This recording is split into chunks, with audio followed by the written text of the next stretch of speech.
네, 안녕하세요. 개발자 어린이 게린이 르라나입니다. 저번 영상에서 제가 짧게 언급을 드렸었는데 제가 건강 문제로 작년 2019년 11월에 회사를 그만뒀었어요. 그래서 3개월 정도 쉬고 이제 다시 취업해야지라는 생각을 가지고 있었습니다. 하지만 슬슬 취업을 이제 시작할 2월 초부터 코로나 사태가 한창이었잖아요.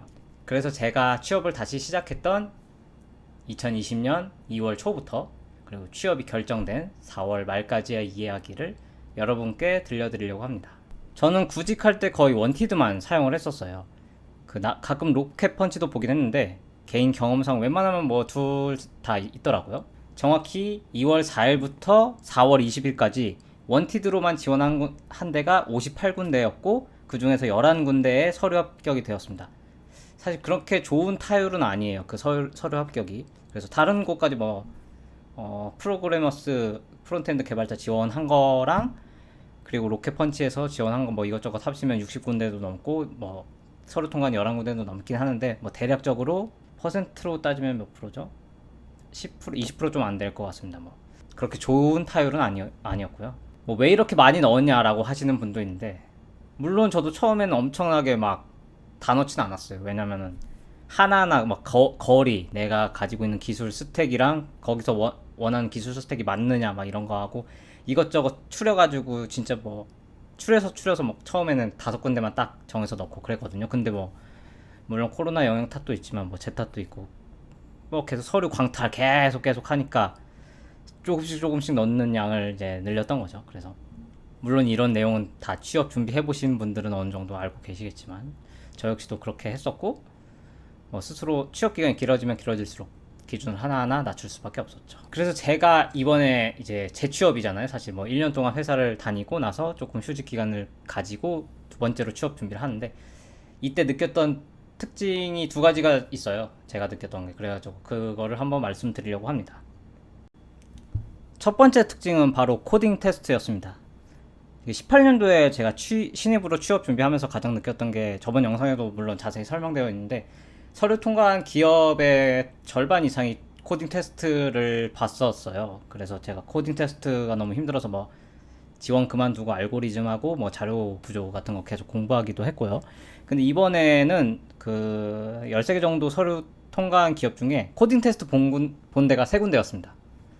비율로 따지면은 이제 23% 정도 되더라고요. 계산해 보니까. 본 3군데도 이제 한 군데 직방이었고 한 군데는 이제 팀온이었고 한 군데는 이제 그냥 스타트업이었어요.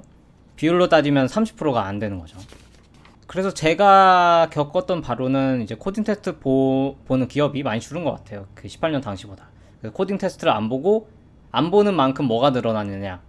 과제가 많이 늘어났어요. 그래서 이제 뒤에도 얘기하겠지만 뭐 리액트나 뷰 같은 걸로 회사가 요구하는 과제를 제출하는 게 가장 먼저 보는 곳이 이제 코딩 테스트가 줄 만큼 그 자리를 과제가 대체를 했고요. 뭐 이제 그거 과제 통과하면 뭐 다음에 이제 기술 면접을 보는 식으로 많이 진행을 했던 것 같습니다. 그리고 두 번째 특징으로는 화상 면접이 증가를 했어요.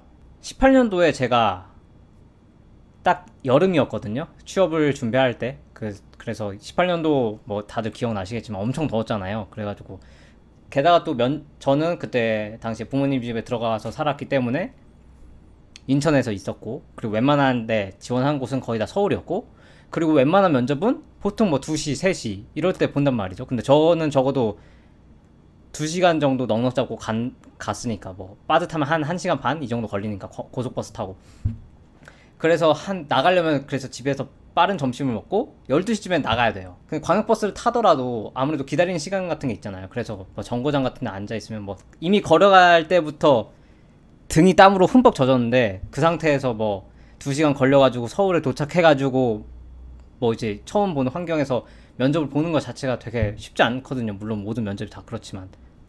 그래서 이번에 제가 굉장히 좋았던 게 화상 면접이 굉장히 증가를 했어요. 심지어는 어떤 메일도 받았냐면 이제 코로나로 인해서 대면 면접이었는데 원래 그렇게 서류 통과하고 대면 면접을 보기로 했었는데 화상 면접으로 바꾼다는 메일도 받은 적이 있었고요. 물론 다 화상 면접을 보진 않았죠. 물론 당연히. 그래가지고 근데 절반 이상은 기술 면접 같은 경우는 화상 면접으로 봤습니다. 이게 코로나 때문인지 아니면 시기가 그냥 그때와 달라서 그런지는 잘 모르겠네요. 근데 아무래도 저는 코로나의 영향이 없다고 할 수는 없을 것 같아요. 이제 이런 외부적인 현상들 말고 제 개인적인 이야기를 해볼게요. 지금 생각해보면 굉장히 터무니없는 생각이긴 한데, 당시 저는 이제 회사 그만둘 당시에는 뭐제 취업에 대한 자신감이 있었어요. 뭐 다시 취업하는 거 뭐 신입 때보다는 쉽겠지. 그래도 내가 1년 정도 스타트업에서 일했었고, 그렇다고 뭐 그 기간 동안 내가 아예 놓은 것도 아니고, 그래서 뭐 신입보다 쉽겠지라는 낙천적인 마인드는 있었어요. 그래서 뭐 항상 전 이런 자신감으로 시작을 하는데, 근데 역시나 기술 면접에서 많이 떨어졌습니다. 저번 영상하고 똑같이 스토리가 흘러가는데, 이게 당연한 얘기예요. 사실 이제 오랫동안 면접 보는 것 자체가 감이 잘 안 잡혔기도 하고, 물론 알고는 있지만 남들에게 설명할 수 있을 정도로 알지는 못했던 거죠. 그게 여실히 드러나는 게 이제 기술 면접이잖아요. 저도 뭐 호되게 많이 맞았는데, 이번 면접 보면서. 하지만 딱 첫 면접 보자마자 알았어요. 아, 망했다 이거. 또 어게인 2018년이구나. 대답도 제대로 못하고 뭐 정말 아는 게 없다. 그냥 그 정도 상황 가면은 막 뭐 문제가 이상하게 나왔어 이 정도도 아니고 그냥 나만 자책을 계속하는 거야. 아, 왜 그럴까 나는 막 이 정도였죠. 그래가지고 그렇다고 과제를 또 잘했냐? 그것도 아니었어요. 어떤 일이 있었냐면 이제 어떤 회사에서 리액트로 과제를 내줬단 말이죠. 그래서 근데 이게 3시간 동안 회사에서 내주는 그런 로직도 다 구현해야 하고, 물론 당연히 UI도 회사가 원하는 그 PDF 파일처럼 그려야 됐고, 그런 과제였어요. 근데 당연히 시간 내에 겨우겨우 맞춰서 보내긴 했지만 구현을 못한 게 많았고, 그리고 중요하게 생각했던 로직도 구현을 못했었고, 그런 상태로 메일을 보냈었는데, 고맙게도 이제 피드백 메일을 주시더라고요. 이런 회사가 다 피드백을 주는 건 아닌데, 과제에 대해서. 또 어떤 피드백을 받았냐면, HTML 시멘틱 마크업 지식이 부족한 것 같다. 그리고 CSS 클래스 네이밍에 대한 일관성이 없다. 이런 피드백을 받았습니다. 그래서 2월 17일 일기에 제가 이렇게 써놨어요. 뭐 다는 읽어드릴 순 없고, 뭐 CSS 클래스는 내가 착각하고 작성한 부분이 있었다. 뭐 이 부분은 바로 수정할 수 있다. 기초가 부족해서 생긴 일들이다. 뭐 이런 얘기를 간단하게 써놨네요. HTML도 알아야 할 내용이 많구나. 반성해야겠다. 이런 내용을 간단하게 써놨습니다. 그래서 여기서 느꼈던 건 뭐냐면, 당연히 뭐 제가 비전공자기도 하고 이래서 뭐 CS 기초 컴퓨터 사이언스 지식이 부족하다 이런 걸 느끼는 거 선을 넘어서 그냥 프론트엔드 개발자로서 HTML, CSS, 자바스크립트 그냥 이런 기초 지식도 부족하구나라는 걸 느꼈어요. 면접 보면서 많이 좀 힘들었죠. 그래서 그런 생각이 들고 나서 자연스럽게 이제 저 자체에 대한 단점을 좀 돌아보기 시작했어요. 왜냐면 고쳐야 되니까. 3월 4일 일기에 또 이렇게 적혀 있는데, 이거는 좀 나의 호기심은 그저 그런 정도에서 멈추고 끝까지 물고 늘어지지 않는 것 같다. 이것을 고치려면, 아니 이 단점을 보완하고 나의 장점을 부각시키려면 어떻게 하는 것이 옳은 길일까? 나의 장점은 뭘까라고 써놨습니다. 이걸 다시 읽으면서 좀 슬픈 거예요. 좀 슬프네요. 이제 이런 마음가짐으로 이제 기본기를 다시 한번 보자는 생각을 했죠. 일단 자바스크립트는 기존에 스터디를 하고 있었어요. 매주 일요일에 스터디를 하고 있었던 거여서, 스터디는 이 책을 가지고 스터디를 했었고요. 하고 있고요, 지금도.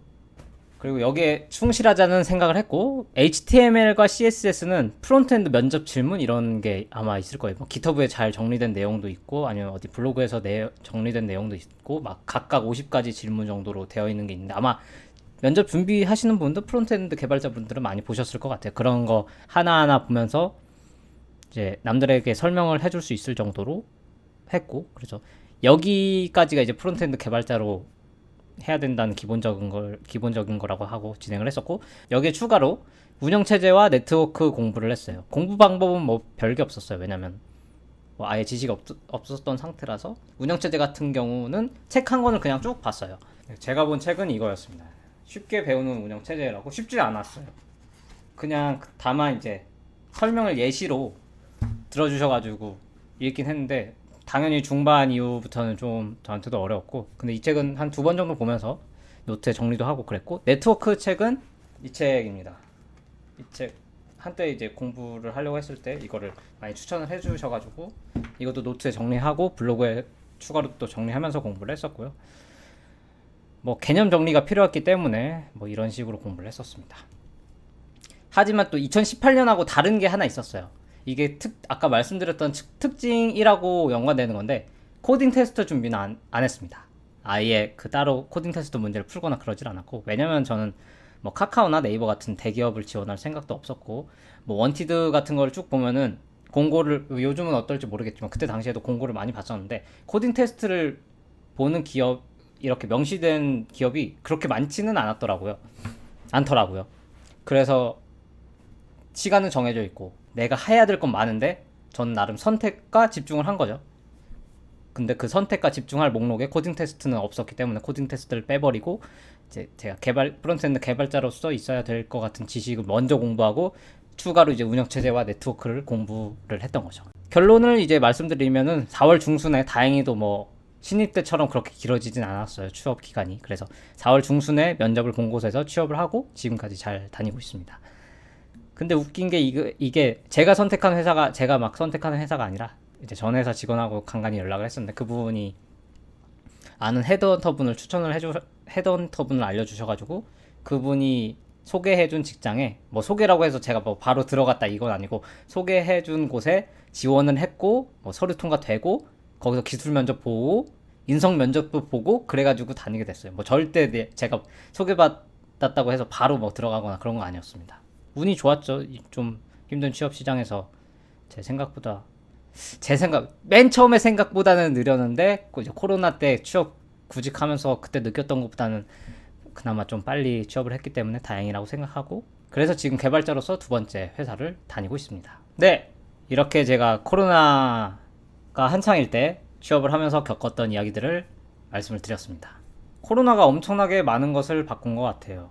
앞에서 말씀은 안 드렸지만 제가 지원했던 포지션에 회사 사정상 채용을 내린다는 메일도 받아봤고, 3월 초부터 원티드에 새 구인 글이 눈에 띄게 줄은 적이 있어요. 제가 원티드를 한창 메일 들어갔었는데 어느 날부터 갑자기 원티드에 올라오는 글들이, 그래서 오전에 들어갔다가 오후에 막 한 저녁 먹고 들어가도 새 글이 막 별로 없었어요. 그래서 결국 뭐 구직을 중지하고 부모님 집에 다시 들어간 적도 있었고요. 하지만 환경을 떠나서 개발자 개인으로 봤을 때 이전하고 다르게 뭔가를 특별하게 준비해야 된다? 뭐 그런 거는 아닌 것 같습니다. 또 신입이든 경력이든 기술이 중요한 직업이니까 해당 능력을 키우는 게 중요한 것은 변하지 않는 것 같습니다. 네, 이번 영상은 여기까지 준비해봤습니다. 코로나가 아직 끝나지 않았습니다. 시청해주시는 분들 건강 꼭 조심하시고요. 저는 다음 영상에서 뵙겠습니다. 감사합니다.